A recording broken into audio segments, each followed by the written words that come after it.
is here. Now, broadcasting from the underground command post, deep in the bowels of a hidden bunker, somewhere under the brick and steel of a nondescript building, we've once again made contact with our leader, Mark Levin. Hello, America. Mark Levin here. Our number, 877-381-3811, 877-381-3811. Well, ladies and gentlemen, a lot of debate over this word recession. The same people who can't define woman now cannot define recession. So consider the source. Now, the truth is we are in a recession. And we've been in a recession. And now the official Washington numbers tell us we're in a recession. But the propagandists who run the government, whether it's the Fed, or whether it's the White House, or whether it's Congress, and their mouthpieces in the corrupt media are all of a sudden confounded about what an official recession is. We're not only in a recession, we have inflation. Now, raise your hand if you know what a recession with inflation equals. Anybody? Stagflation. Stick with me, folks. I know what I'm talking about. We've moved from a mere recession, such as it is, and mere inflation, such as it is, into stagflation. And some of the biggest hedge fund operators in the world, it turns out today, agree with me. Not that they're experts. But a recession plus inflation equals stagflation. Now, the Democrats want to create a depression. A depression. How do you create a depression? Well, when you have a recession plus inflation, and you contribute to it even more by spending more money and taxing the private sector, spending more money, borrowing more money, which contributes to more inflation, taxation, which increases the nature of the recession, that is a worse recession, a worse inflation, stagflation becomes depression. That's the way it is. And since Joe Biden fancies himself Franklin Roosevelt, he really desperately wants to get us into depression. But he'll blame big oil, he'll blame the private sector, big meat, big tampon, whatever it is. That's what he'll do. Now, the media lie. They lie incessantly. They lie obsessively. They're corrupt. They're ideologues. They're ignoramuses. Just as they lie about January 6th and Trump, just as they lie about Russia collusion, just as they lie about the border, just as they lie about everything else. They're in goose step with the Democrat Party because they're part of the Democrat Party. Unofficially, but might as well be officially. So we take a listen to this montage from our friends at Grabian. Cut one, go.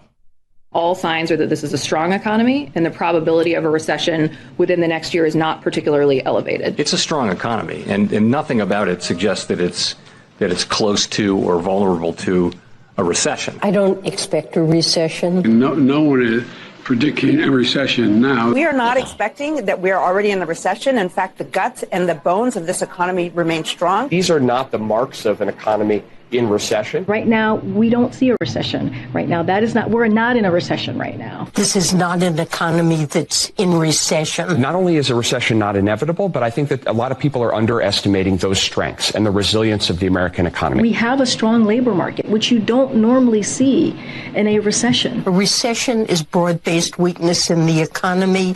We're not seeing that now. In your view, is a recession in the United States inevitable? No. Typically, economists date a recession as being at least 2 quarters of negative growth and other factors, which we have not seen at all. The idea that 2 quarters of negative GDP growth is a technical definition of a recession is wrong. A common definition of recession is 2 negative quarters of GDP growth. 2 quarters of negative growth in a row, that's a recession. Right, and certainly in terms of the technical definition, it's not a recession. The technical definition considers a much broader spectrum of data points. What is exactly the White House's definition of a recession? Again, I'm not going to define it from here. How worried should Americans be that we could be in a recession? We're not going to be in a recession. Nobody, including especially the White House and especially Joe Biden, is going to sugarcoat any of this. Well, I'm not concerned about a recession, and I mean you're always concerned about a recession. Well, that clears things up. ABC, CBS, we're not really in a recession. Our friends at Newsbusters point that out. This is today. Cut to go. The thing we are looking for later today, that GDP report that some economists believe could show the second straight quarter of declines in our economic activity. One way that people define a recession is not the official definition of a recession. We're looking at this and we're hearing about recession. It's almost like a buzzword now. Are we in a recession? I mean, look, we don't know. Typically, if GDP falls for a second quarter in a row, that could signal a looming recession. But the Biden administration has been insisting that that is not the case this time around, that the economy is simply recalibrating after a post-pandemic boom. And then we have Brian Deese, who's been everywhere because he's a moron, economic advisor to Biden. Cut 8, Mr. Producer, go. We don't want to devolve into the recession label debate, but I do wonder, do you eventually expect the NBER to declare what we're in, a recession? Well, we're certainly in a transition, and we are seeing slowing as we all would have expected. But I think if you look at the full data and the type of data that NBER looks at, virtually nothing signals that this period in the second quarter is recessionary. Obviously, in the labor market, 3.6% unemployment, but also 1.2 million jobs in the second quarter, 2.7 million jobs over the first half of this year. That's not what typical people or what the NBER would typically think of as recessionary. If you've never heard of the NBER before, that's okay. It's another shiny object. I wonder if there are any women on the NBER. Women, you know. People with vaginas. I'm just saying that is the typical definition of a woman. I hope I haven't offended. I mean, it's just genitalia. So we're not in a recession unless it's a Republican who's president of the United States with 2 quarters of negative growth. And the NBER, or whatever the hell it is, hasn't told us we're in a recession, so I guess we're not in a recession. You know, Reagan used to blast stuff like this. So let me see if I can paraphrase Reagan. Paraphrase. You're not in a recession if you're a Democrat in Washington, if you're a reporter in Washington, or if you're a lobbyist in Washington. You are in a recession if you're anyone and everyone else. That's the Mark Levin official definition of a recession. They're telling us it's not really inflation, not really a recession until somebody tells you we're in a recession. And on top of that, gas prices are actually low. They've gone down fastest on record, but they went up fastest on record. But who's counting? Again, baby formula almost absent. Again, the price of food through the roof. Again, farmers are not able to plant as many crops as they did the prior year due to the cost of fertilizer. Again, they want you to feel pain at the pump. That's Buttigieg. So they're driving up the cost of gasoline and so forth. But here we are, ladies and gentlemen. Inflation plus recession. Recession plus inflation. We have stagflation, which nobody else is talking about. Now, Schumer, who is unaffected by the recession, he's been on the government payroll longer than Joe Biden was, I think. Nancy Pelosi, another one on the government payroll for over 3 decades. And, of course, Joe Biden, been on the government payroll since birth. They're not affected by the recession. As a matter of fact, let's be honest. I speak the truth, but let's be honest.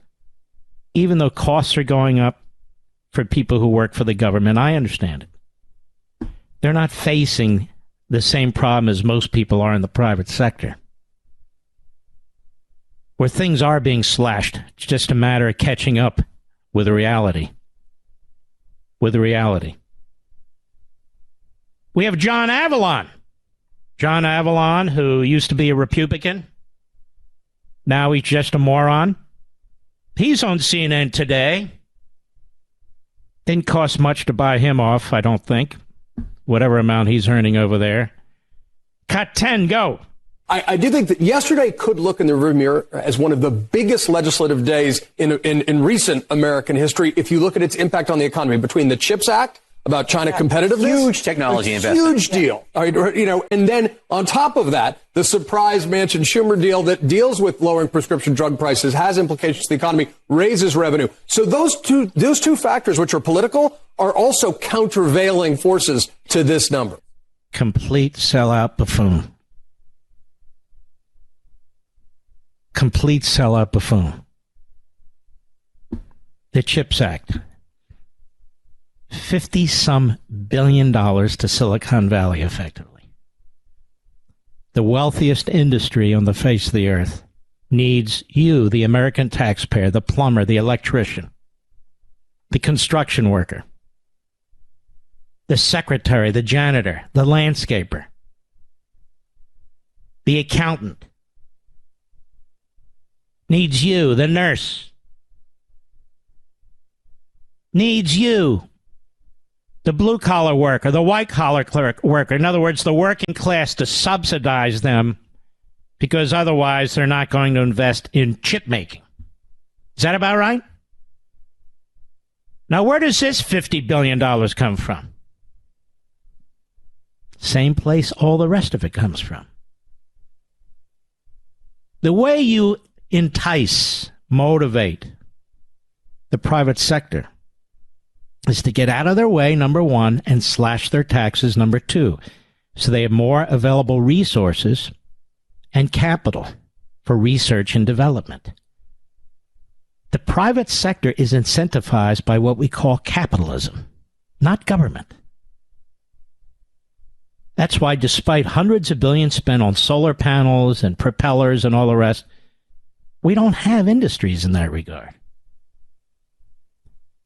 So their hate, their contempt for capitalism is so deep, it's so thoroughly ideological, they won't embrace the mechanism by which you can actually achieve these things.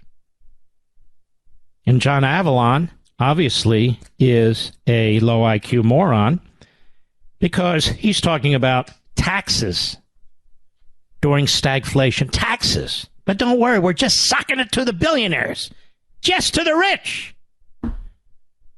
You don't increase taxes on anybody during the course of stagflation. Anybody. Because just because somebody's a billionaire doesn't mean they don't have investments that improve the lot of many, many people in the middle class. Employment, services, technologies, what have you. You don't raise taxes in the middle of a recession. You don't spend money in the middle of an inflation. But what do I know? What do I know? And now we know more about the Schumer-Manchin reconciliation bill. Nearly $1 trillion. And Manchin has always been what I told you. He's the Manchurian candidate, the Manchinian candidate. We had the Manchurian president, we had the Manchinian senator. I'll explain in a moment. I'll be right back. Mark Levin.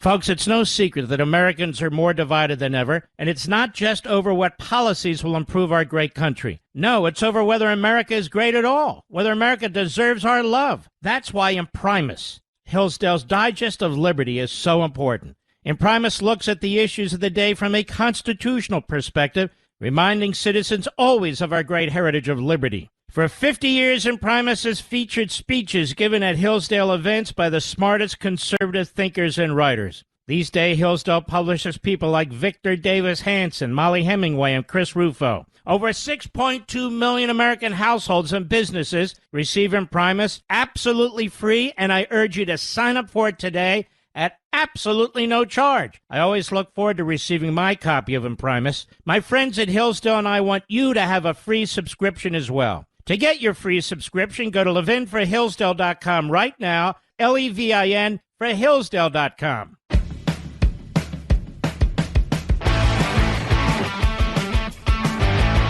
So on top of all this, Schumer and the Mancinian candidate, Manchin, have been working behind the scenes to stab the American people in the back, including the people of West Virginia. The way that CNBC puts it, Senate Majority Leader Schumer and Manchin unveiled a long-anticipated reconciliation package that would invest hundreds of billions of dollars to combat climate change and advance clean energy programs. Imagine that. They call it the Inflation Reduction Act of 2022. Remember what I've said. Any department name or any bill name is the opposite of what it claims to be. Inflation reduction? $369 billion for climate and clean energy provisions, the most aggressive climate investment ever taken by Congress. So, ladies and gentlemen, $370 billion to do what? The package would curb the country's carbon emissions by 40% in the next 8 years. This is according to the summary of the deal. They spend money and they're able to tell you what they're going to do, which of course is a lie, but that said, that will be the destruction of the use of fossil fuels and much of electricity. Now, I want to go through this because they're sneaking this through. They're going to vote on it next week. I'll be right back. Folks, it's no secret that Americans are more divided than ever, and it's not just over what policies will improve our great country. No, it's over whether America is great at all, whether America deserves our love. That's why Imprimis, Hillsdale's Digest of Liberty, is so important. Imprimis looks at the issues of the day from a constitutional perspective, reminding citizens always of our great heritage of liberty. For 50 years, Imprimis has featured speeches given at Hillsdale events by the smartest conservative thinkers and writers. These days, Hillsdale publishes people like Victor Davis Hanson, Molly Hemingway, and Chris Rufo. Over 6.2 million American households and businesses receive Imprimis absolutely free, and I urge you to sign up for it today at absolutely no charge. I always look forward to receiving my copy of Imprimis. My friends at Hillsdale and I want you to have a free subscription as well. To get your free subscription, go to levinforhillsdale.com right now, Levin for Hillsdale.com. This is the Ministry of Truth, the Mark Levin Show. Call in now, 877-381-3811. So, folks, I want you to know, among other things, that this bill includes $80 billion for the Internal Revenue Service to hire tens of thousands of auditors. The government is going to sick these people on you because they don't think you're paying enough taxes. And that's one way they hope to make money. That's one of their revenue centers, profit centers, they claim. And Manchin is behind this, as well as others. $10 billion investment tax credit to manufacturing facilities for things like electric vehicles. Well, who's going to get this $10 billion? Who's making electric vehicles, Mr. Producer? The major auto manufacturers, right? So you're going to be subsidizing Silicon Valley to the tune of tens of billions. You're going to be subsidizing the auto manufacturers to the tune of $10 billion. Investment tax credit. And also for wind turbines and solar panels, $30 billion for additional production tax credits to accelerate domestic manufacturing of solar panels. How did that go last time when Biden was in charge of that? Wind turbines, batteries, critical materials processing. Also include up to $20 billion in loans to build new clean vehicle manufacturing facilities across the U.S., $2 billion to revamp existing auto plants to make clean vehicles. So this money's being taken from the working class and being given to multi-billion-dollar global corporations and their corporatists. That's what's being done. Cutting emissions. $20 billion for the agriculture sector, $3 billion to reduce air pollution at ports of call. Also includes unspecified funding for a program to reduce methane emissions from cows and so forth. This is the insanity. I guess they're going to have big plugs, right, Mr. Producer? We'll see flying cattle over a period of time. Now, they say it's often a byproduct of oil and gas production and a more than 80 times as potent as carbon dioxide in warming the atmosphere. So here we have CNBC regurgitating what the radicals say. In addition, the act allocates $9 billion for the federal government to buy American-made clean technologies, including $3 billion for the U.S. Postal Service to buy zero-emission vehicles. This is going to be great. They're going to be breaking down. You're not going to get the mail. $27 billion for clean energy technology accelerators. I have no idea what that is. $5 billion in grants to support healthy forests, forest conservation, urban tree planting. $6.6 billion in grants to conserve and restore coastal habitats. Of course, the states get $30 billion in grant and loan programs for electric utilities to advance the clean energy transition. Environmental justice initiatives amounting to more than $60 billion. This is another handout. Almost 10% of the money to the radical left to bring lawsuits. $7,500 tax credit to buy new electric vehicles. $4,000 credit for buying a used one. Oh, boy. In other words, it's another massive radical left ideological spending bill.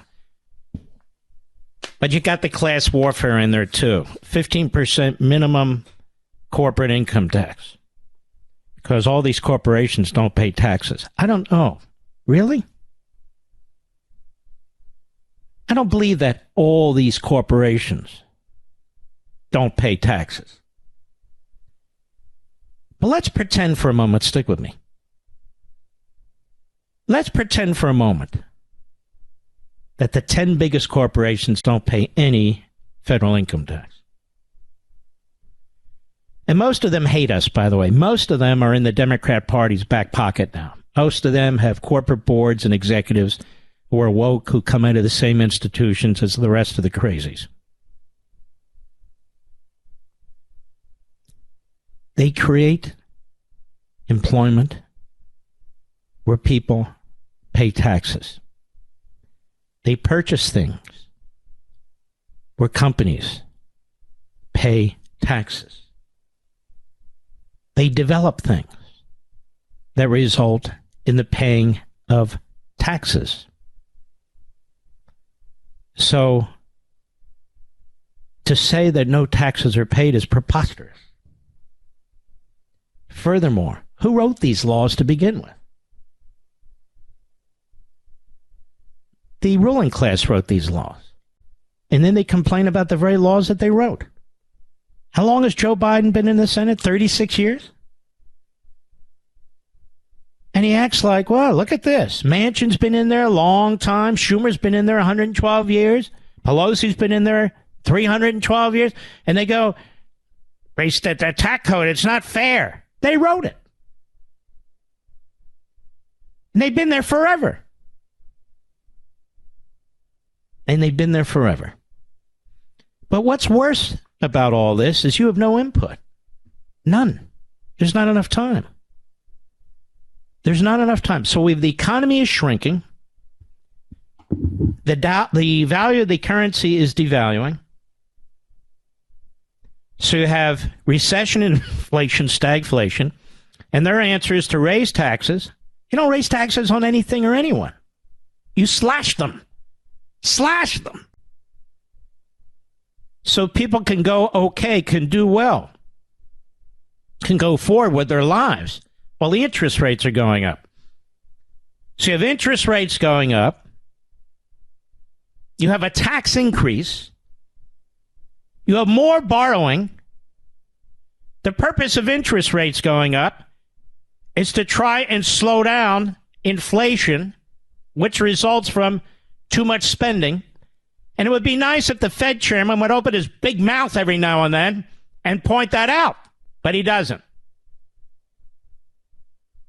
He doesn't. Now, one of the reasons they hated Trump is because he wasn't part of this Washington operation.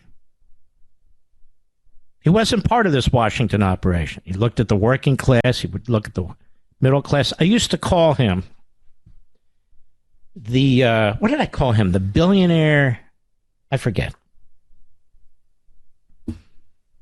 The working class billionaire. No, the blue-collar billionaire. That's what I used to call him. The blue-collar billionaire. That's what he is. That's why so much of blue-collar America loves Trump. That's why so much of blue-collar America loves Trump. Because that's his focus. And he slashed taxes. This is a huge problem. Any Republican who votes for this needs to be voted out of office. That's it. House, Senate. That's it. That's it. Case closed. Now, when we come back, and want to get into this, I got so much. By the way, next hour, Kash Patel will be here. Who is he? Who was Chief of Staff at the Department of Defense. In the latter days of the Trump administration, the committee has put out a tape of the former acting Secretary of Defense where they suggest, the committee, that he was denying that Trump had authorized the use of 20,000 National Guardsmen. In that same meeting was Kash Patel, as well as General Milley, by the way, and the Inspector General indicated that that, in fact, is what Trump did, and, in fact, the administration did offer National Guardsmen. That's according to the Inspector General. But I want to deal with this because it goes to the heart of the matter. One other thing. We're going to have a killer Sunday, Life, Liberty, and Levin. I really hope you can listen to the monologue, because I dive deeply into the subject. I'm trying to educate as many Americans as I can about the Constitution and about what's going on here. And if you and your family and others can watch this, I think it's very, very important. If you can't watch it live, at least DVR it. At least DVR it. Because I think it's crucially important. When we come back, what should I do? I got so much here and I only have 3 hours. That's what kills me. There was a piece in the American Thinker that I thought was really, really good. And I want to get to that. We'll be right back. Mark Levin.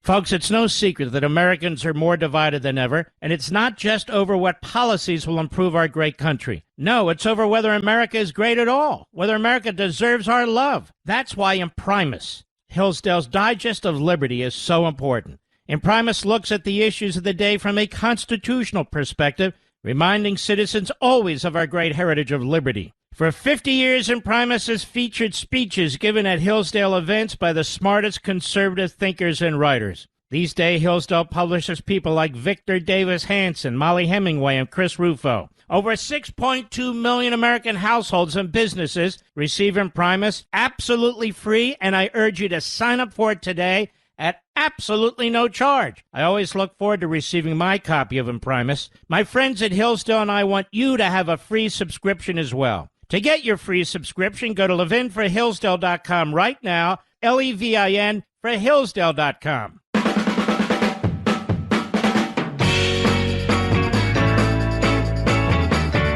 So this bill has massive corporate tax increases. It has massive government interference by the federal government and left-wing groups, tens of billions of dollars. More funding for litigation to interfere in oil drilling and oil pipelines. The war on the private energy industry is funded by the tune of billions of your dollars. Subsidies for electric cars, which will bring down the electric grid. The electric grid is not up to this. Just redistribution of wealth, social engineering, economic engineering, and everything that comes with it. And also, by the way, price controls over prescription drugs. Now, some of you might think that's great, but what that means is no new drugs. That's what that means. No new drugs. Price controls means that we get ripped off by foreign companies. They take, it's like technology. When you develop a drug and a company pours, say, $20 billion into it over the course of 10 years and has to go through all the red tape in Washington, the FDA, to get it approved, and then it's approved. Well, a number of foreign countries just steal it and use it. And they call it generics. And then they ship it back into the United States. And people say, look at that. How come we're paying more here in the United States? Let's get the generics. Well, companies aren't stupid. They have to survive. And so when you have price controls on products like that, they go broke. And they're not going to do it. They're not going to do it. You keep messing around with the market system. You keep messing around with the manner in which we produce and develop and invest. You keep messing around with the way in which we ship and deliver things, and you get a disaster. And $80 billion, they hugely muscle up the Internal Revenue Service. That's not good. That's a disaster. I don't care how they try and play it. So, again, in a period of what will be 10 days, your government will spend another $800 billion. Between this CHIPS Act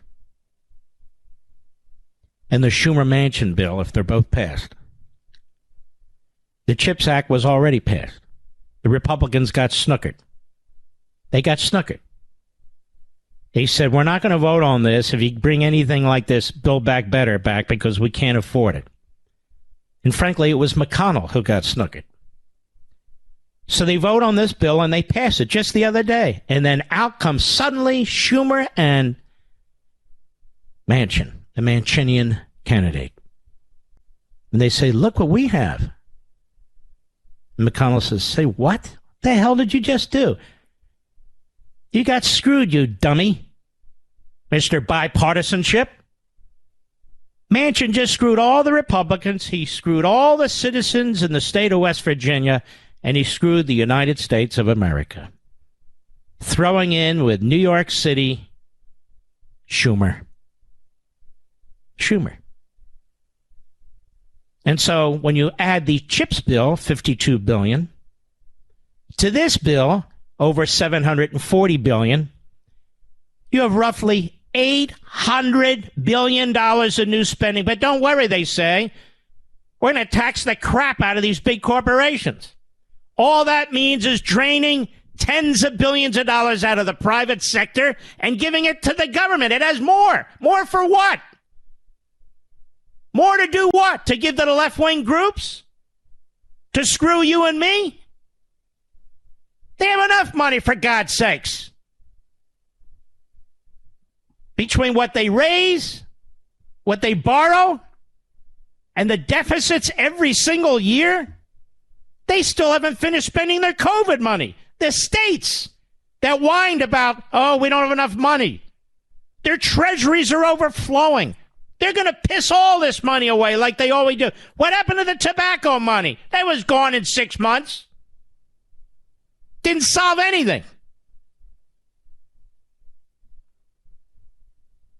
$800 billion they're going to spend in Washington, D.C., on top of the trillions they've already spent, in the middle of a recession which they refuse to acknowledge, and inflation, which they poo-poo. This is how slowly but surely you work toward a depression. This is how it's done. This is how it's done. It's the opposite of what needs to be done. And the regulations that come with all the spending and all the debt, there's a reason why. There's a reason why. Half of the money in this bill is for so-called climate change. There's a reason why. Almost 20% of half the money in this bill goes to radical groups to fight climate inequity, because they fund these radical organizations, these third-party organizations, to attack from the outside the private sector and these corporations, to bring them down, because they can't get the votes that they want in the Congress. And they call this the Inflation Reduction Act of 2022. The Inflation Reduction Act of 2022. It's sickening. And look around you. Most of the people in this country have no idea what's going on, because this happens so fast, because the media are corrupt and they lie on behalf of this ideology. Look what's happening. It's just unbelievable. We have a lot. We'll be coming back. The President of the United States, Joe Biden, is a liar. 14 instances in which he had individuals in the White House during the Obama-Biden administration who were doing business with Hunter Biden. Not a single committee hearing, not a single criminal investigation. This segment of the podcast is exclusively sponsored by Pure Talk. Pure Talk offers great coverage and can save your family money on your wireless bill every single month. Go to puretalk.com to find the plan that's right for you. Thank you again for listening, and thank you so much for this sponsorship, Pure Talk. He's here. He's here. Now, broadcasting from the underground command post, deep in the bowels of a hidden bunker, somewhere under the brick and steel of a nondescript building, we've once again made contact with our leader, Mark Levin. Hello, America. Mark Levin here. Our number, 877-381-3811, 877-381-3811. President Trump, in the Oval Office, January 4th, I believe it was, with, I believe, 5 individuals, including Kash Patel, the Chief of Staff at the Department of Defense. The January 6th committee wants you to believe that no, Trump didn't authorize anything respecting the National Guard. Kash Patel has said on this program, and he said on Life, Liberty, and Levin many months ago, that in fact it was Donald Trump who brought up the issue of the National Guard. And so the committee says that's not correct. That's not the testimony they got from the acting Secretary of Defense. It was played on cable TV. Notice nobody played my interview with Kash Patel, but I'm going to bring Kash Patel back in literally 10 minutes, and we're going to discuss this. There was a phone call for more than 2 hours between Joe Biden and the genocidal murderer, Xi, the communist Chinese thug who runs that country. And according to the Chinese state media, Xi told Biden, among other things, those who play with fire will only get burned. Hope the U.S. side can see this clearly. Talking about Taiwan, talking about Pelosi's visit. Chinese press reports that Taiwan, quote, will bear the wrath of Beijing should House Speaker Nancy Pelosi's visit to the island go forward. So in the call, Xi warns Biden about military action.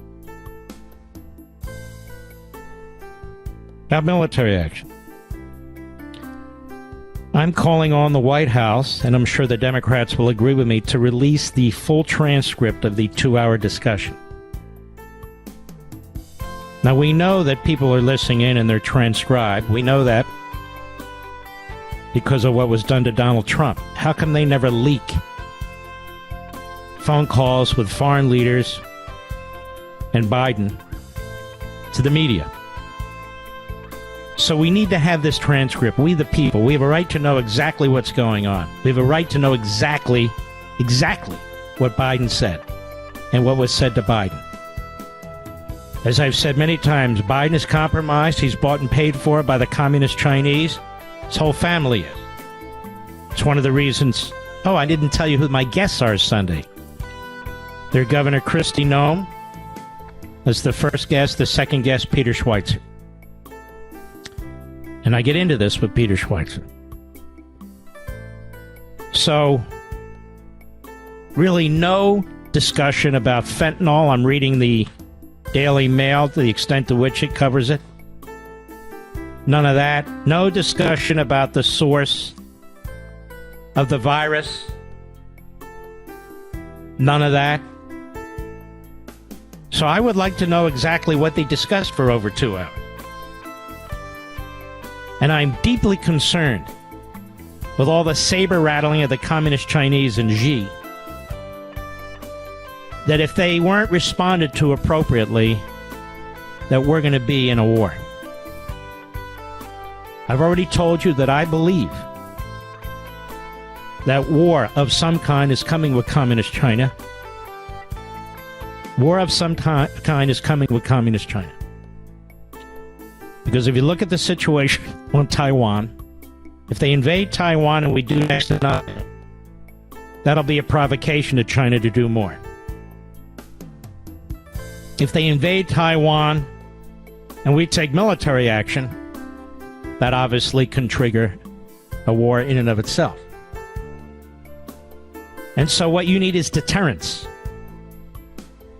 This president, because he's mentally handicapped. Let me just put it that way. The enemy knows this. And that in and of itself is provocative. The enemy knows that Austin, the Secretary of Defense, is weak. The enemy knows that Blinken, the Secretary of State, is an egghead buffoon. The enemy knows that the National Security Advisor is nothing more than a slimeball political operative. The enemy knows that we don't have the numbers in the armed forces that we should have, that our recruitment's way down because we're pushing wokeism over readiness. The enemy knows all this. And China's the enemy. And so Xi makes these threats to Biden. I would like to know exactly how Biden responded. I don't want his handlers to tell us how he responded. And why can't we get that information? Why can't we get it?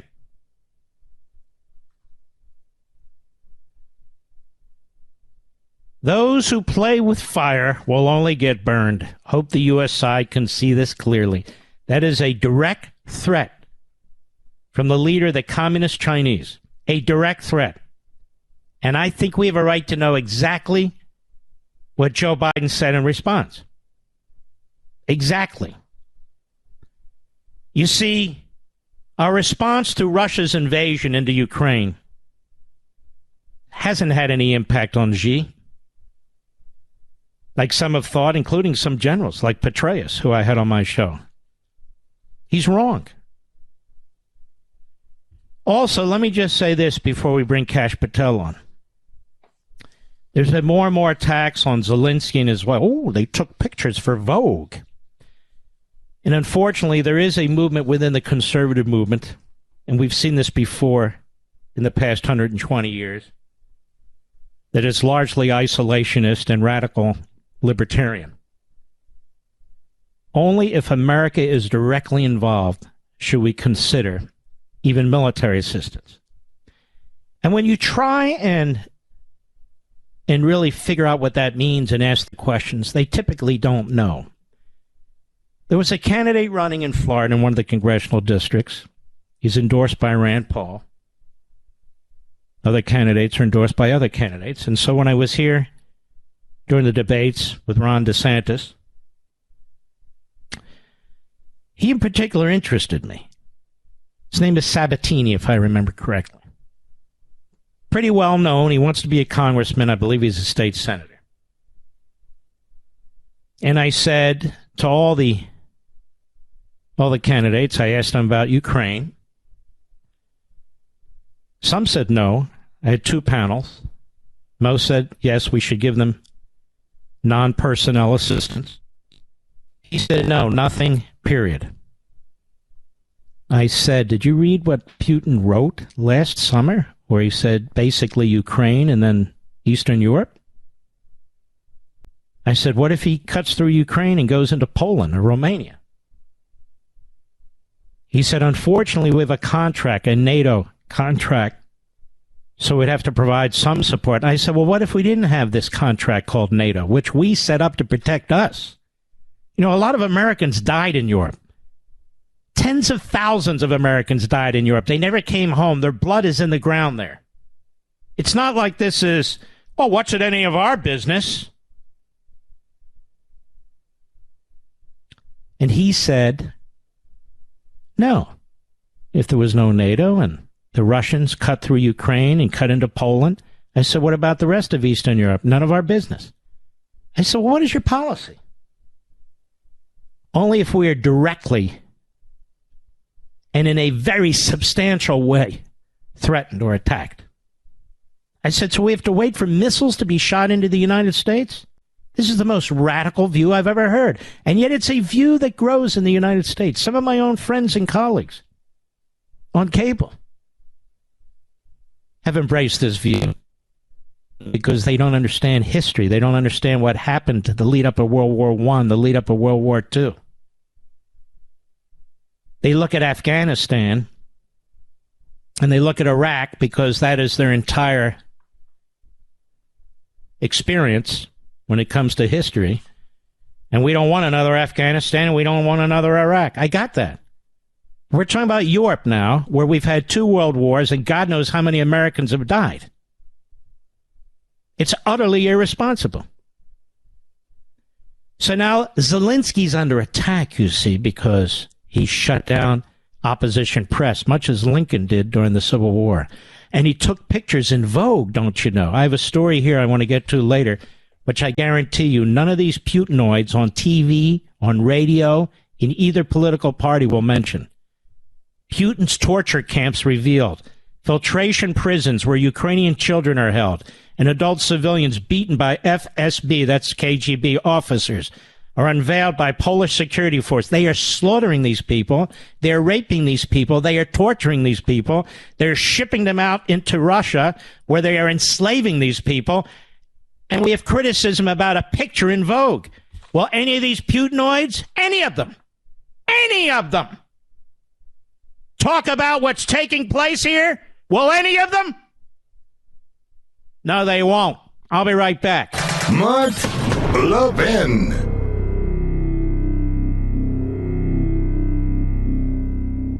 Verizon, AT&T, and T-Mobile are charging you a premium fee every month for data you don't use. Stop paying for things you don't use. Instead of paying $89 a month to your current provider, pay just $20 to Pure Talk for what you actually need. I made the switch, and I'll be honest, I was nervous at first, thinking, well, is the coverage really going to be that good? Am I going to drop calls, slow internet? I can tell you firsthand, the 5G service is that good. Switching to Pure Talk was that easy. So listen, don't sit on the fence any longer. You're being ripped off by greedy wireless companies.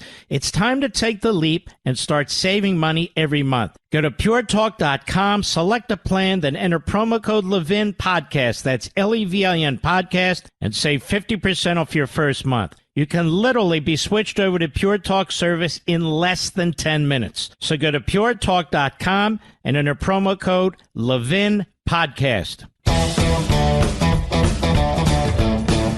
Kash Patel was Chief of Staff of the Department of Defense, among other positions before that. He's written a great kids book, The Plot Against the King. Kash, how are you, my friend? I'm great. Thanks so much for having me back on the show, Mark. All right, I want to walk through this because the committee has released an audio of the former acting Secretary of Defense, in which they are suggesting that no, Donald Trump did not authorize or encourage the National Guard to be poised to assist on Capitol Hill. What exact day was that meeting that you had and that you were in the Oval Office with the president, and with whom else were you in the Oval Office? Off the top of my head, it was January 3rd or 4th, 2 or 3 days before the Capitol Hill events of January 6th. It was myself as Chief of Staff of DOD, the Secretary of Defense, Chris Miller, the Chief of Staff of the President of the United States, Mark Meadows, the President of the United States, and Chairman of Joint Chiefs of Staff, Mark Milley, and maybe one other person. Okay. So at least you four and the President. Yes. Did the issue of the National Guard come up, yes or no? Unequivocally, yes. Who brought up the National Guard? The President. Did the President mention the National Guard out of concern for security at the Capitol building? What exactly did he say, to the best of your recollection? Sure. It was a meeting you don't really forget because we were discussing something totally unrelated to the protection of America's national security interests, which is what DOD does. Then at the end, the president asked us to stay and discuss the security posture for any of the events leading up to January 6th and on January 6th, and not just for Washington, D.C., but for across America, because he knew there was gatherings that had been discussed on social media and events were going to take place in Washington. So he asked questions about the security posture and what he could do or what could be done to enhance it, especially in Washington. So he was concerned about security throughout the country and especially in Washington, correct? Yep, that's right. That's what you just said. That's what he said, yes. Correct? Yes, that's my recollection. That's a summary of it, yes. And the National Guard came up in the discussion? Yes or no? Yes, naturally, because he was talking to DOD officials, so that's the only capacity the National Guard can provide law enforcement assistance through once a couple of mechanisms in the law are followed, but yes. And what did he say about the National Guard? Did he say, I want to make them available, I'm going to authorize them, what do I need to do? What did he say? That's basically it. He knows as the commander-in-chief, and we knew on the DOD side of things that the step one under posse comitatus, the law that's been around for maybe 150 plus years, says the president can authorize National Guard troop deployment within the borders of the United States, but there cannot be an ordered deployment of the United States military domestically. That, by its very definition, would be a coup and an insurrection. That is why we have a civilian chain of command at the Department of Defense. And that's why posse comitatus speaks to that. So he authorized it, but step two was the local governing officials and federal authorities have to request an assistance for that National Guard, so there is no ordered deployment unilaterally by the executive branch. When you say the president authorized it, how did he do that? Did he just say, get them ready, give me something to sign? What did he do? I mean, that's not really how it works. You know, the president, when he speaks, he's the commander-in-chief. You take your orders as they come. He said, take whatever security measures you need, and I believe the account was 10 to 20,000 National Guard, if that's how many you need, to secure the Capitol and the events around the country. And that's all we needed to hear from the chain of command. The National Command Authority goes from the president to the SecDef. Said, roger that, sir. We left, and we continued our planning and preparations and went immediately to Mayor Bowser, who controls Washington, D.C., and the Capitol Police, who report to Nancy Pelosi. And we said the president has authorized security for the Capitol in and up to and including January 6th. Would you like that security? Because by law, stop you there. have to How did you inform the mayor and the Capitol Police? Through letter, phone call, what? We thought it was such a significant matter that we sent the Secretary of the Army at that time was Ryan McCarthy. And the reason we selected the Secretary of the Army is because he's in charge of the National Guard force. And we sent him to engage with Pelosi's office and Capitol Police, and we sent him to engage with Bowser. And I'm pretty sure he made direct contact either in person or at the very least by telephone. And he came back and he reported what? They didn't want it. They had said no. And, we said probably something to the effect of, okay, let's make sure we have everything documented. That no, that's what was my habit. And that's why we created the DOD timeline. But most importantly, you've now seen, Mark, Mayor Bowser's letter in her own words and signature rejecting it on January 4th. And the Capitol Police's own memorandum, which has now finally been released, saying that the sergeant at arms who runs the Capitol Police said, no, we don't want the National Guard. And those are their own documents. Which is a remarkable thing, because if the committee is suggesting that the president never authorized the National Guard, why would you have those letters at all? Exactly. And furthermore, how would we have lawfully ever authorized them on January 6th when they wanted them if we didn't go and make the request and they didn't change their position? The reverse math just doesn't add up for them because we continue to put out the truth. That's exactly what happened. Now, they put out an audio. I think they gave it to Brett Baer, pushing back with the acting Secretary of Defense,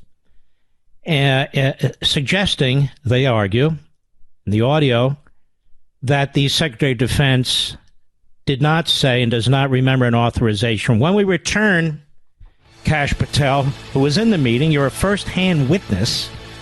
When we return, I want to know your thoughts about that. We'll be right back. Verizon, AT&T, and T-Mobile are charging you a premium fee every month for data you don't use. Stop paying for things you don't use. Instead of paying $89 a month to your current provider, pay just $20 to Pure Talk for what you actually need. I made the switch, and I'll be honest, I was nervous at first, thinking, well, is the coverage really going to be that good? Am I going to drop calls, slow internet? I can tell you firsthand, the 5G service is that good. Switching to Pure Talk was that easy. So listen, don't sit on the fence any longer. You're being ripped off by greedy wireless companies. It's time to take the leap and start saving money every month. Go to puretalk.com, select a plan, then enter promo code Levin Podcast. That's Levin Podcast, and save 50% off your first month. You can literally be switched over to Pure Talk service in less than 10 minutes. So go to puretalk.com and enter promo code Levin Podcast. The Mark Levin Show, live and national at 877-381-3811. The meeting was on January 3rd, 2021, 3 days before the January 6 events. It was 5:30 p.m. It included our guest, Kash Patel, the Chief of Staff of the Department of Defense. It included Acting Defense Secretary Christopher Miller. It included General Mark Milley. It included the President of the United States. It included the Chief of Staff of the White House. And it included, perhaps, Kash says, another individual. And in the Inspector General's report at the time, his notes, he says, Mr. Miller, that's the Acting Secretary of Defense, and General Milley met with the President at the White House at 5:30 p.m. The primary topic they discussed was unrelated to the scheduled rally, everything you've said. General Milley told us that at the end of the meeting, the President told Mr. Miller, the Acting Secretary, that there would be a large number of protesters on January 6th, and Mr. Miller should ensure sufficient National Guard or soldiers would be there to make sure it was a safe event. Now, this is according to Milley's recounting to the Inspector General. General Milley told us that Mr. Miller responded, we've got a plan and we've got it covered. So now the committee puts out this testimony, allegedly, of the Acting Secretary of Defense, Miller. What do you make of this? Well, the testimony is by by Liz Cheney trying to recraft the narrative. As a member of the Armed Services Committee who oversees DOD, she knows the distinction between ordering military domestically and authorizing the National Guard. And they're trying to spread disinformation by saying snippets of Chris Miller, then Secretary of Defense Chris Miller's testimony.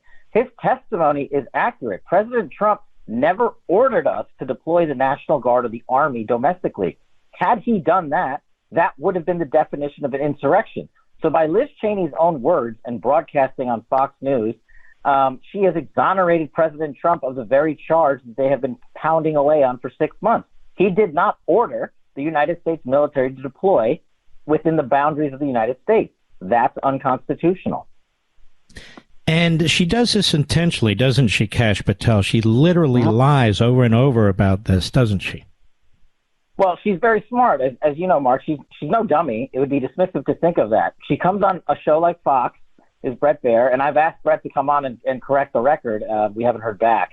But she says she dodges the question about authorization, and we were very specific, as is all the documentation proven. We were very specific because she knows she can't get away from the truth, which is it was authorized days ahead by President Trump and then rejected by Nancy Pelosi and Mayor Bowser and the Capitol Police. That puts them in the Jan 6 committee in a weakened position to say President Trump didn't act. But if she now says, because the American people aren't supposed to know the depths of the law and how DOD works, but if she says, oh, here's a headline, President Trump didn't order the military domestically, when in the last 300 years of our existence in this nation has the president constitutionally ordered the deployment of the United States Armed Forces in our border? This doesn't happen because it's illegal. Now, the Inspector General's memo, as Just the News points out, Kash Patel, also yields insight into the mindset of the Democrat-led Congress. Top military officials and local police before January 6th, key players, it reveals, repeatedly raised concerns about accepting the offer of National Guard help, fearing it would create the perception of a military coup or martial law as the election results were certified, even though they were assured by the Secretary of Army, Ryan McCarthy, that that was not the case. And so the District of Columbia Police Chief, as you point out, Robert Conte, on behalf of the mayor, says he don't want other federal law enforcement, not even the military, but not even other federal law enforcement there, among other things. And they were getting, it says here, tons of intelligence reports, started flowing more than 2 weeks before the riot, flagged online chatter about waging a bloody war, using nerve gas, concealing guns, burning down the Supreme Court, specifically flagged Proud Boys and the Oath Keepers. So the president sees this. They're seeing it on Capitol Hill. The president offers the National Guard. They turn it down. It says further in this Inspector General report from Department of Defense, right-wing extremists are talking about tunnels below the Capitol complex and the allegiances of the United States Capitol Police officers. And this was written, Capitol Police intelligence expert John T. Nugent Jr. wrote in an email on December 21. And it was distributed to a list of the department's intelligence and interagency coordination division. So Nancy Pelosi had to know this. This is a group that works under her. People on this committee had to know this, Kash Patel, way back in December. Donald Trump sees intelligence information, apparently, and he orders you guys at the Defense Department. He doesn't order. He authorizes you to trigger the National National Guard use if requested. You guys go there. You ask them if they need it. They know about all this intelligence that has come in. So Pelosi, through her surrogate, says no. Mayor Bowser, through her surrogate, say no. Now, isn't the reason they don't really want to discuss this, Kash Patel, because it gives the lie to the entire scheme that they're trying to create here? Oh, that's exactly right. Now there's their last-ditch effort to trump up, or not to use that word, but to falsify a charge of insurrection and or sedition because the president didn't order this so-called illegal act. And the other part of that, I agree with you on your intelligence assessment. It was everywhere for everyone to see. What I always tell people is, how is it that the Dunkin' Donuts and Starbucks around the Capitol knew a week beforehand to board up, but the FBI and the United States Capitol Police didn't? You just disproved it. They knew it. They intentionally acted otherwise.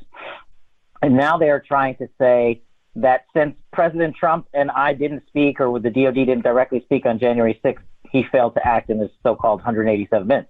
We didn't need to hear from President Trump. Who we needed to hear from was Nancy Pelosi and the Capitol Police and Mayor Bowser, so that they could hit the go button and we could launch our deployment of our troops.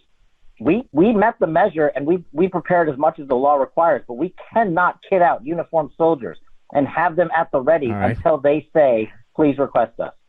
We've heard from Mark Short and another guy, Greg Jacobs, I think he is, two assistants to Vice President Pence, that they testified in front of a federal grand jury in Washington, D.C. to talk about the pressure or whatever that was placed on Pence. Because there's certain statutes that, you know, the prosecutors are looking at, none of which apply, but nonetheless, they are capable of very devious things. That is, the prosecutors. Have you been asked to testify in front of this grand jury to explain the meeting on January 3rd that took place in the Oval Office? I have not, but I don't think that meeting, that's a separate meeting, not the one we're talking about. I wasn't there for that with any of the VP or staff. I'm talking about January 3rd, the exculpatory meeting. You haven't been asked to go in front of the federal grand jury if they're looking at things like leading an insurrection in order to obstruct an official count. I just want to know if the prosecutors are really trying to get to the bottom of this, or they're just trying to find a crime to prove. And they're not going to prove it, but you get my point. Yeah, they got my sworn testimony. They're sharing it with the committees. Talk to them every day. If they wanted to read it, they would. Instead, they just put out snippets to, perpetuate this information. And one thing I want to clarify about the vice president, because this has come up. They're saying that Vice President Pence was in communication with us on January 6th. He was. But they're acting as if he gave us orders to secure the Capitol building. We had already deployed the National Guard before Mike Pence made that request. And let's put that fact aside. The Vice President of the United States is not in the chain of command. He cannot order us to do anything, nor can the Chairman of the Joint Chiefs of Staff. So this narrative that's out there that Vice President Pence and Chairman Milley were somehow working to secure and order the United States military is completely false and would have been as unconstitutional as if President Trump had ordered the deployment of the military on that day. But you're saying steps had already been taken by the Defense Department before Pence allegedly did anything. That's 100% correct, because the Defense Department, as you know, we take reps and sets. We prepare. And if the law says we can go up to one line, we go an inch to that line, and we put our guys on notice, and we say, hey, you might be called. Please be around. That's all we can do. We can't put you in buses yet. We can't load up the ammo. We can't get the gear here, but you might be boarding planes across the country and coming to Washington and elsewhere at a moment's notice. We do that regularly when it's necessary. And now, let me ask this. We had a plan. Who did you instigate a call to Nancy Pelosi, or did she first make a call to the Department of Defense? On January 6th? Yes. There was a lot of calls that day, Mark, and I believe we probably tried to reach her office, and I know for a fact she called us on one occasion. There was multiple rounds of phone calls throughout that day with Speaker Pelosi and company. And those would be available, transcripts, right, to the committee? Well, if the transcripts weren't, at least summaries of those transcripts should be available. I can't speak to the transcripts because I wasn't the one doing it, but there was a lot of people on both ends of those phone calls taking notes, and those memorandums are both at the House, the Senate, the Department of Defense, and other people that were online, including some of those phone calls had multiple cabinet secretaries online, so such things such as DOJ and FBI would have those notes, and even Department of Homeland Security. But they haven't asked for those. My point is that information respecting what she said, what she asked for, what was asked of her when it was actually occurring is available in one form or another, correct? Yes, it is. Why hasn't this committee released any of that? Well, I think you know the answer. For the same reason they haven't released the entirety of my deposition transcript or Chris Miller's. They don't want that out there. They want the piecemeal information. They don't want good journalists to read the truth and destroy their false narrative that they're trying to perpetuate. I've asked every week since I testified in December to put out the entirety of my transcript. Nothing in it is classified, and nothing should be redacted except personal names. And they just haven't told us when that's going to happen, if ever. Did you speak to Nancy Pelosi at some point? I was on calls with the speaker, while on my end it was the Secretary of Defense and the chairman and a few other people, and on her end it was Speaker Pelosi, Chuck Schumer, and a few others. So I don't know if I could say I directly spoke to her, but I was on the call. And this was during the course of the rioting? Yeah, it was.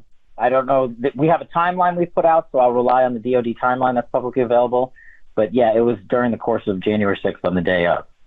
And do you recall what her principal concern was at the first when she spoke to you guys?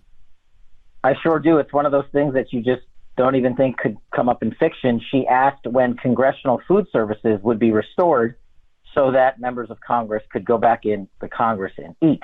At which point I looked at the Secretary of Defense and the Chairman of Joint Chiefs of Staff and gave one of those, did that just happen? Is that what was said?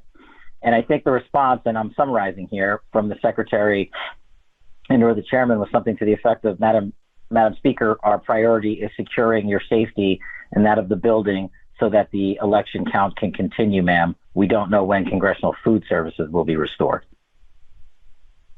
And Schumer was in on that call? I believe he was in on the call, but as I said, Mark, there's multiple people on those calls, but I believe he was one of them. Now, you've been extremely gracious with your time. Do you mind if I steal more of it after the break? No problem. All right, you're listening to Kash Patel, Chief of Staff at the time at the Department of Defense. We'll be right back. Mark Levin.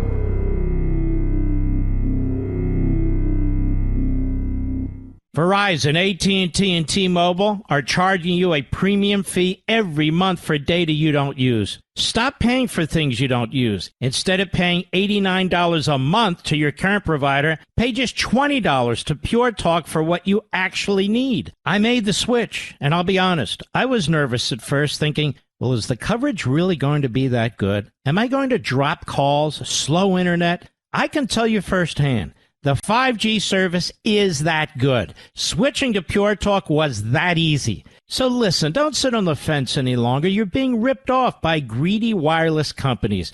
It's time to take the leap and start saving money every month. Go to puretalk.com, select a plan, then enter promo code Levin Podcast. That's Levin Podcast, and save 50% off your first month. You can literally be switched over to Pure Talk service in less than 10 minutes. So go to puretalk.com and enter promo code Levin Podcast.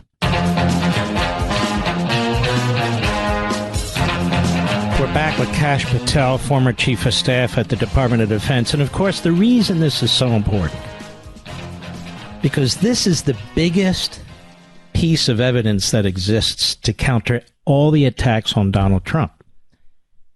You would never order, or in this case, authorize, right, Kash? You would never authorize the Department of Defense. First of all, you'd never raise the question, let alone authorize the use of up to 20,000 guardsmen on January 6th. And this cuts against the narrative that's being pushed out there, which is why Liz Cheney has to lie about it. And so your testimony, and obviously what Milley told the Inspector General and what the Secretary of the Army told the Inspector General, it's all very, very important, which is why, you know, they subpoena people to testify in front of this committee. If they invited you to give public testimony on this point, would they even have to subpoena you, Kash Patel? Would you just do it? I was the first subpoena they ever issued out of this committee, and I said, why did you do that? I'm talking about the public testimony. No, they won't allow me to testify publicly. They don't want to hear it. They don't want. Have you requested it? Well, you know, Mark, as much as I'd love to keep doing that kind of thing, that stuff costs me a fortune in legal fees, and I just can't afford it at the end of the day. Well, I guess that's what they figure, right? Yeah, the first round cost me $200,000, so I don't really need that again. But you know what's interesting, Kash Patel, if they treat you this way and your testimony this way, and they basically cover it up, in a court of law you do this sort of thing, you're held in contempt and you're disbarred. You can't keep evidence like this from a jury, and you should not be able to keep evidence like this from the American people, right? You're 100% right. As a former federal prosecutor, I couldn't agree with you more. It's not how we ran Russiagate when I read that investigation. And Congress can do investigations when they release all the information like we did. This committee just doesn't want to because they want to control the narrative And they've said publicly, Liz Cheney has said, we are only going to release snippets and pieces of our information when we deem it appropriate. And again, it's interesting that they clearly have or can have access to a lot of the notes or information that was taken respecting Nancy Pelosi. If you're doing an oversight hearing, Kash Patel, to determine what happened on January 6th, wouldn't you be concerned and wouldn't you want to know why, in fact, the National Guard was not requested by Nancy Pelosi? 100%. The other thing I would have done is go and get all the documents first, every single one. I had to submit half the documents we're talking about to this committee. They didn't have them in its record, and they couldn't care less that I was submitting them. And when I went back to make sure they were part of my transcript, they said they made a clerical error and omitted my 7 exhibits of evidence, including the DOD Inspector General report, the DOD timeline, and a number of other critical documents that speak to the truth of this matter. So that just shows you where they are in terms of quote-unquote oversight. Mm-hmm. Now, to the best of your knowledge, the acting Secretary of Defense, he also obviously testified at a deposition there, and that his testimony was supportive of yours and vice versa, correct? Yeah, the former secretary testified 3 times, actually, I think, before multiple committees about the events of January 6th. And I haven't seen that testimony, and we don't, really discuss it for obvious reasons, but we just go in there and tell the truth. It's really simple. And if they want to parse words, that's what they're going to do, like they do, and try to create fake news. Just very quickly, did General Milley testify, do you know? He testified to the DOD Inspector General, and I believe this committee as well, and I'll leave it at this. He would have leaked information, and this committee would have too, if it controverted anything we said about the authorization of the National Guard. You're absolutely right. All right, you're a great patriot, Kash. Thank you. We'll be right back. In life, there are good surprises and bad surprises. Finding $20, good surprise. Car breaking down? Well, bad surprise. But when you have a protection plan through CarShield, those bad surprises are easier to handle. CarShield offers protection plans for around $100 a month that cover more parts than ever before. When you need a repair, you don't have to deal with the paperwork or headaches. Every protection plan includes coast-to-coast roadside assistance, rental car options, and trip reimbursement at no extra cost. Lock in your price. By getting coverage today, it'll never go up. CarShield helps make the surprise of your car breaking down easier to handle. Get coverage like I did. Go to carshield.com/mark. That's carshield.com/mark, or call 800-391-8888 to save 10% on your plan. That's carshield.com/mark, or call 800-391-8888, 800-391-8888 to save 10%. Ladies and gentlemen, I want to ask you a question. Did you know withdrawing your cash from the bank can be very risky? That's right. Banks are now required to spy on us for the government, and they report any behavior they think is suspicious. It's true, and I was shocked when I read The Secret War on Cash from Swiss America. The new war against cash is really a war against the Constitution, against all freedom-loving Americans. So you need to read The War on Cash. Get your free copy by calling 800-630-1492, 800-630-1492, or visit SwissAmerica.com. Now, this war on cash is growing daily and also includes all forms of digital money. Please get and read The Secret War on Cash free to my listeners by calling now, 800-630-1492, 800-630-1492, or visit SwissAmerica.com. He's here. Now, broadcasting from the underground command post, deep in the bowels of a hidden bunker, somewhere under the brick and steel of a nondescript building, we've once again made contact with our leader, Mark Levin. Hello, America. Mark Levin here. Our number, 877-381-3811. 877-381-3811. I hope you heard my discussion with Kash Patel, former Chief of Staff, Department of Defense, because his testimony gives the lie to virtually everything this committee's doing on Capitol Hill, and I will fill in some of the gaps in a moment. You've heard this phrase being thrown around even by former federal prosecutors like Saul Weisenheimer. All he had to do is sit there and watch about an hour or two of a public hearing by a committee, a lynching committee, and he was persuaded. Just shows you how some people really are pathetic. 18 United States Code Section 2384 deals with seditious conspiracy. If two or more persons in any state or territory or in any place subject to the jurisdiction of the United States conspire to overthrow, put down, or to destroy by force the government of the United States, or to levy war against them, or to oppose by force the authority thereof, or by force to prevent, hinder, or delay the execution of any law of the United States, or by force to seize, take, or possess any property of the United States contrary to the authority thereof, they shall each be fined under this title or imprisoned not more than 20 years or both. So if the President of the United States is the one to suggest you might want to bring out the National Guard, and I'm authorizing you to do that in order to protect the Capitol, as well as other cities and other places, that gives the lie to this whole notion of seditious conspiracy. He wouldn't even have brought it up. And yet he had the smarts to bring it up. The Secretary of Defense didn't bring it up. The head of the Joint Chiefs didn't bring it up. He brought it up. And yet, I want to go through this because there's been an effort to telegraph what crimes the U.S. Attorney in Washington, D.C. and the Attorney General are looking at. Obstruction of an official proceeding of Congress. It's from the Washington Compost. It's an illegal to obstruct an official proceeding of Congress, and on January 6th, Congress convened in what very much was an official proceeding, they write. Hear the tally of electoral votes from states certifying Joe Biden won the presidential election. Now listen to how stupid that is. Who certifies that somebody won a presidential election? The Congress does. That's why Congress is meeting. Now, a governor, or depending on whomever it is, certifies the official list of electors that's sent to the Archivist of the United States, who then sends that very thick envelope to a joint session of Congress on January 6th, because it is Congress that certifies in the end. Congress. Not a court. Congress.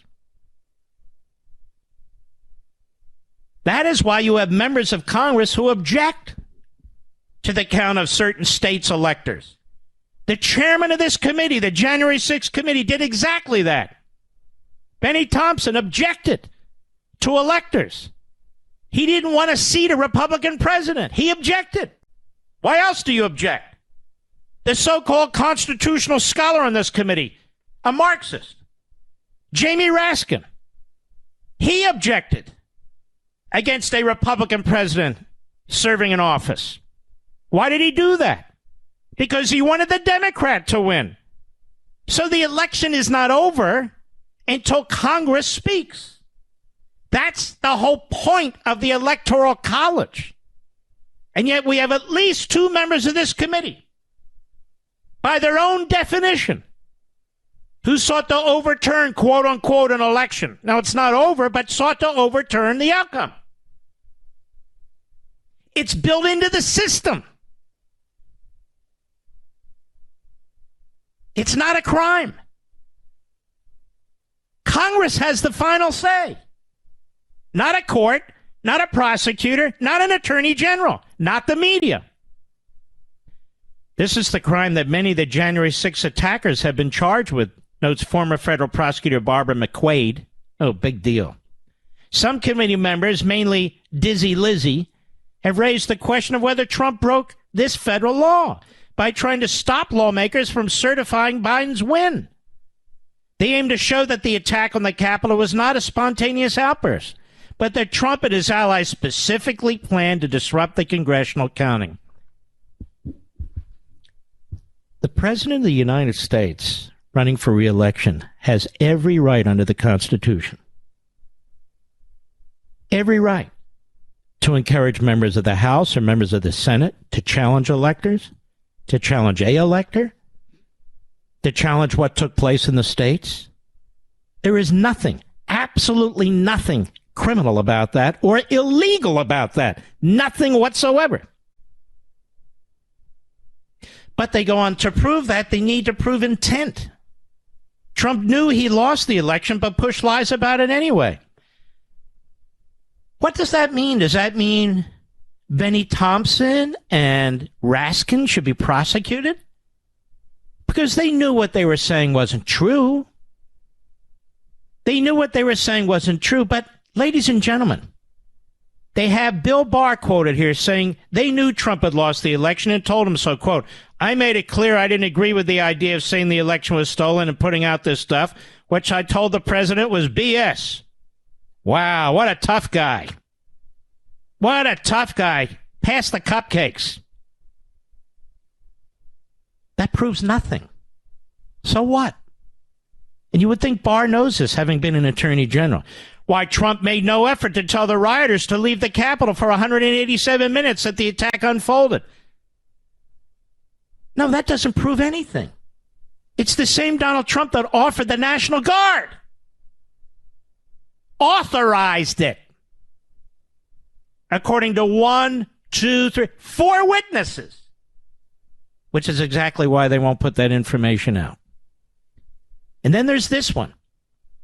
Trump had meetings before January 6th explicitly to pressure Vice President Mike Pence to disrupt the joint session of Congress. Now that's an interesting one. And I talk about this on Sunday. To pressure the Vice President of the United States to disrupt the joint session of Congress. Not to disrupt it.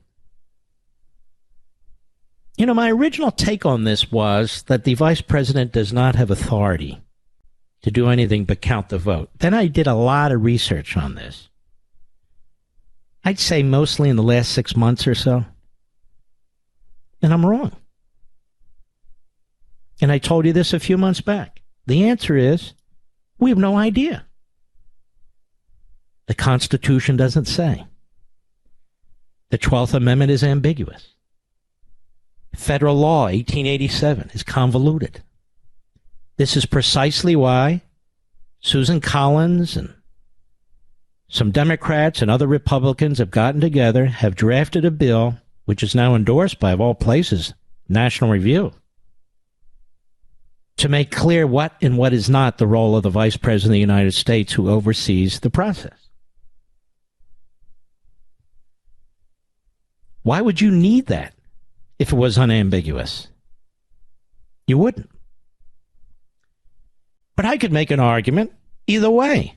For instance, I'll make an argument that the Vice President did have the power to go back to the states. Now, why would I base that on? The Vice President of the United States is the President of the Senate. Any senator on January 6th could vote in opposition to one or more electors or one or more slate of electors sent to the Archivist of the United States by a state. Barbara Boxer, in fact, did that a few years back. Well, why would you exclude the President of the Senate, the Vice President of the United States? Couldn't he do the same? Is there anything anywhere that says he can't? As the President of the Senate? No, there's nothing anywhere that says he can't. Should he? Could he? That's a whole other story. How can it be illegal? How can it be a crime? How can it be obstructing the count? It can't be. That's the danger in projecting these criminal statutes on top of what's taken place. They have they don't fit. There was no purpose behind these statutes to relate to this sort of thing.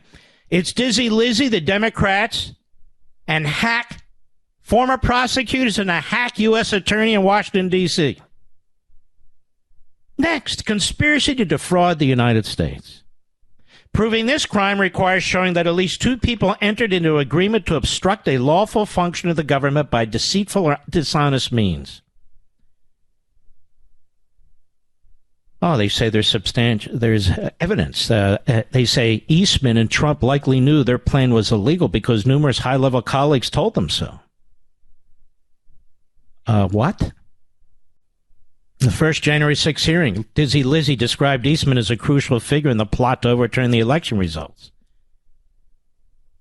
The election results, Dizzy, aren't finalized until they're certified by Congress. So it's not a matter of overturning the election results. And she said Eastman didn't believe the legal argument he was making, potentially indicating intent to commit a crime. They're trying to manufacture intent. Now what they're trying to say is that these fake electors, they'll grab on anything. That was an effort to defraud the United States. Well, what makes them fake electors? Well, they weren't certified by the governor.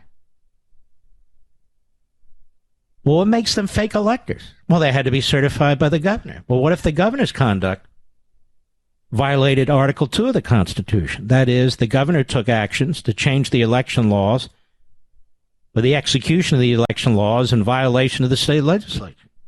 Early in our history, most of the states, the state legislatures appointed the electors. No vote, none of that. So that's preposterous, too. Just like pressuring the vice president. President has every right to pressure the vice president. And the vice president did what the vice president did. He said no. That's the way it's supposed to work. It's not a crime. It's not obstruction. It's not conspiracy to defraud the United States because, look, they sent electors here, fake, quote unquote, fake electors. Well, just because the governor certifies, doesn't that make the electors fake if they're violating the federal Constitution, Article 2? These are very complicated questions, and they should not be addressed in the criminal justice system, which is where it's been pushed. Why? Because it's Donald Trump. And I've already told you, seditious conspiracy is nuts.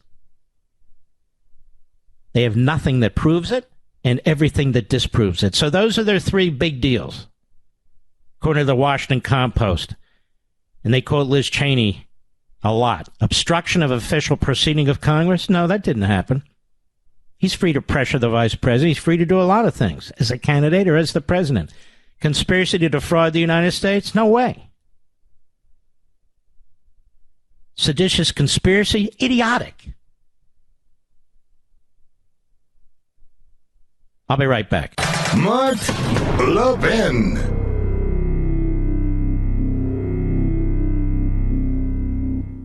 In the bowels of a hidden bunker. I fear for what's happening here. Somewhere under the brick and steel of a nondescript building. This is no accident. For the first time in over 20 years. This is a plan. That's why they're not going to change. Mark Levin will detail America's choice in a podcast special. What's taking place in Washington is like nothing we've ever seen. The midterm election specials with Mark Levin. We have to have a red tsunami. Listen wherever you get your podcasts.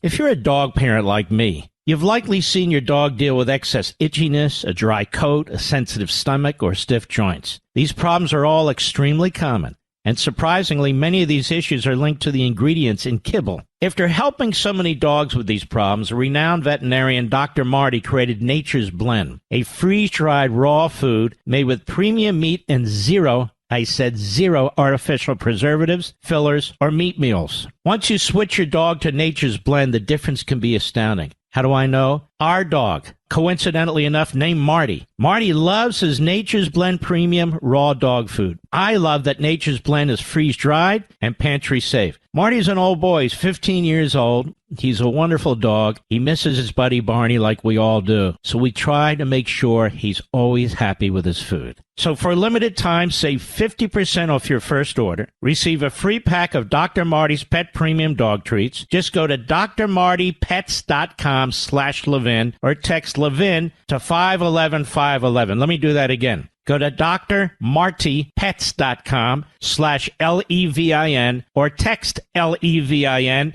to 511-511. They offer a 100% 90-day return of your purchase price if you're not satisfied. Or more importantly, if your dog's not satisfied. Text LEVIN to 511-511, or again, go to drmartypets.com/Levin. Message and data rates may apply. You may receive up to one additional text. Text STOP to opt out.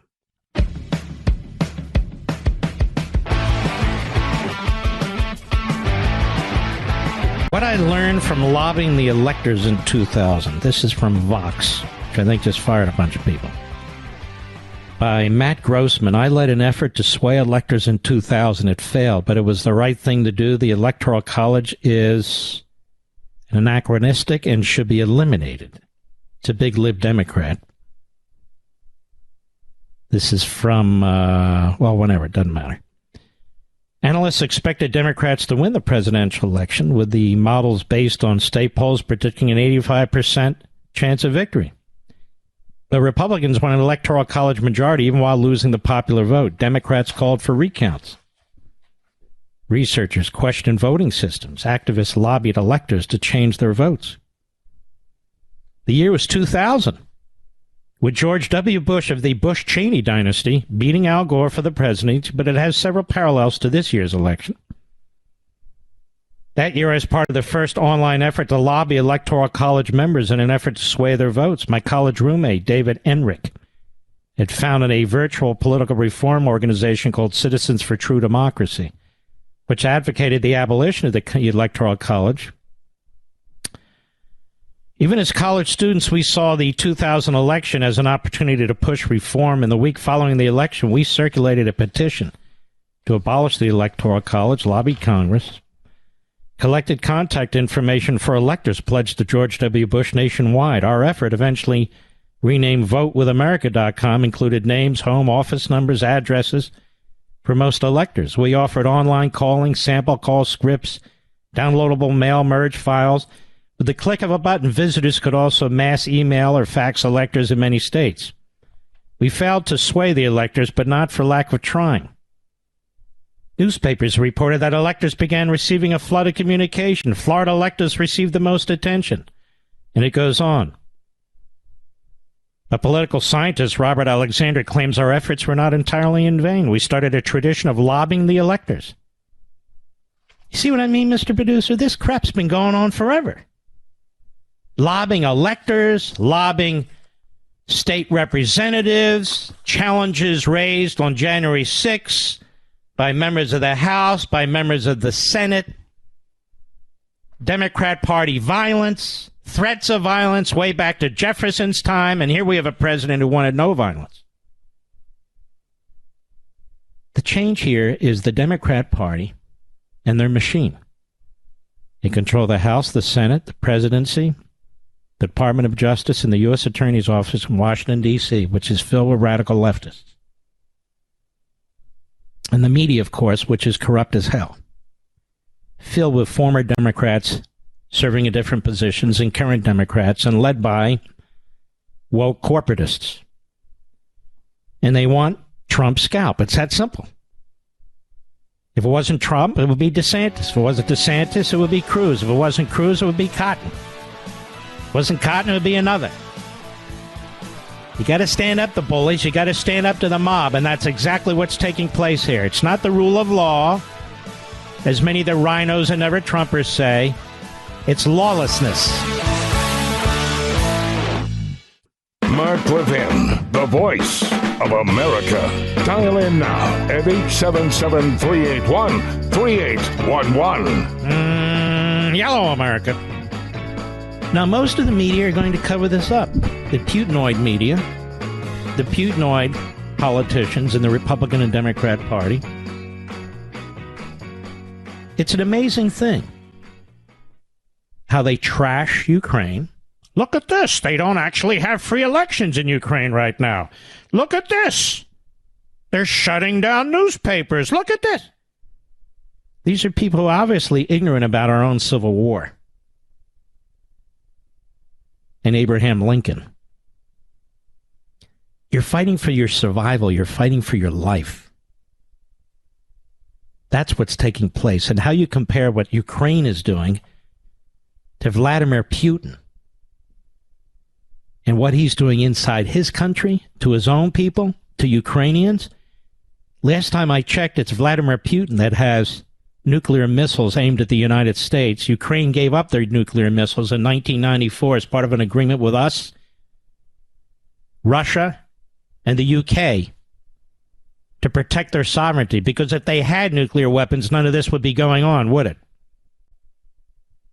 And right now, the former chief rabbi of Russia, who left, is warning Jews to get out, because Putin is now starting to target, among others, Jews, because he doesn't think Israel is giving him enough support.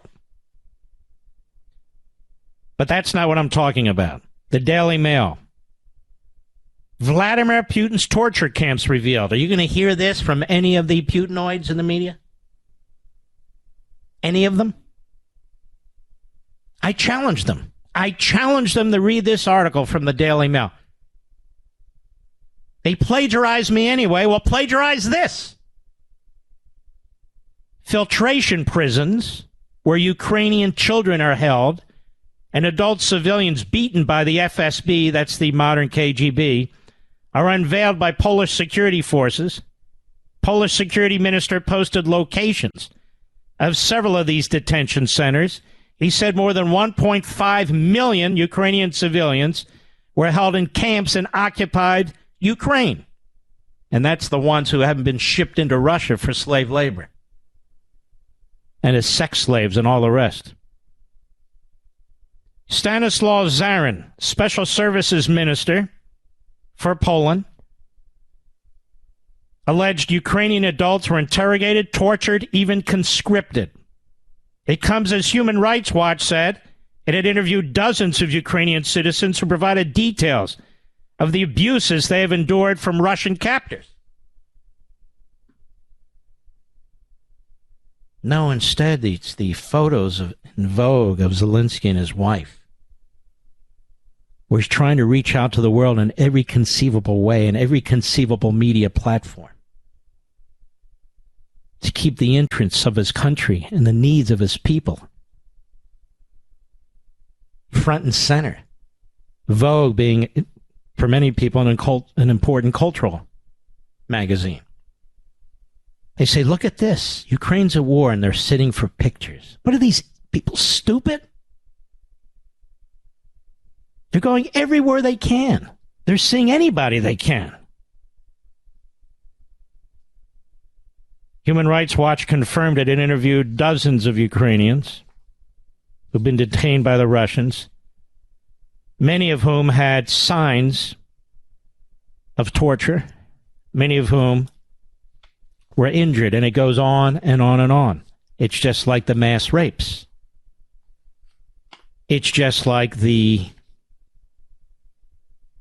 shipping, if in effect, by train and other ways, Ukrainian civilians into Russia, and they'll never be able to return again to their Ukraine. Ukrainian people didn't ask for any of this. They didn't do a damn thing. They didn't do a damn thing. They exist. That was the problem. And I don't buy in with the radical libertarians who remind me of George McGovern, Neville Chamberlain, and all the others. And all the others. But there is from my perspective, a good story. And you know, my ancestry is Russian. And ask me if I give a you-know-what. London, from Yahoo News. More than 75,000 Russian soldiers have been killed or injured since the Kremlin launched its brutal war in Ukraine on February 24, according to American intelligence. Speaking to the Constipated News Network, Michigan Representative Elisa Slotnick, she needs to be defeated. She's another phony moderate. Nonetheless, she said the estimate was revealed during a classified briefing with officials from the Biden administration. She said, we were briefed that over 75,000 Russians have either been killed or wounded in Ukraine, which is huge, that over 80% of their land forces are bogged down, and that they're tired. Yeah, well, they still have missiles and long-range ability to hit various Ukrainian cities, and they've taken a lot of land. That roughly correlates to the number of casualties estimated by CIA Director William Burns on July 20. Burns said that Ukrainian soldiers have suffered as well, but probably a little less than enemy forces. More recently, Ukrainian President Zelensky's senior advisor said military casualties were between 100 and 200 a day. The problem is about a third of the Ukrainian people have left Ukraine or have been forcibly removed from Ukraine. So it's a much smaller population. The Russian population is about 4 times larger, even though it's not massive.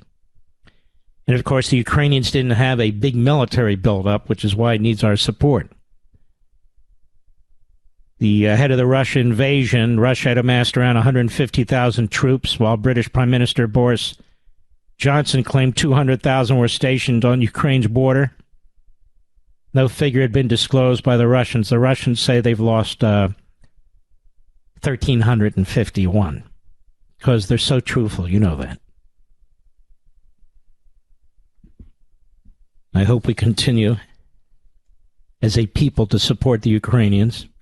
I hope you ignore the Putinoids. Have you noticed they never, ever criticize Putin? They never criticize his tactics, his death camps and torture camps, the rapes, the shipping of Ukrainians into Russia for slave purposes. They never say a damn thing. It reminds me of the black and white films from World War II. It reminds me of what was taking place in Europe. The attempt to annihilate an entire people. The mass movement of an entire people. It reminds me of the things I read about in the films we saw with Stalin. And Putin likes Stalin. He's resurrected Stalin. And so when you have people in our country who sit behind their desks or sit in a chair or sit in Congress or former this or former that who served, in a Winky Dink in Iceland or something, coming on air, writing pieces about, look at our economy, look at our budgets, look at our border. Why should we help? And my answer is quite simple. Before Russia invaded Ukraine, this administration was destroying this country already. The border was open. The spending was relentless and reckless. Inflation had kicked in. Higher gas prices had kicked in. The war against oil had kicked in. The war against our morality, our heritage had kicked in. So if we don't support Ukraine with military weaponry, these things will be fixed? What a stupid argument. What a stupid argument. I'll be right back. Mark Levin.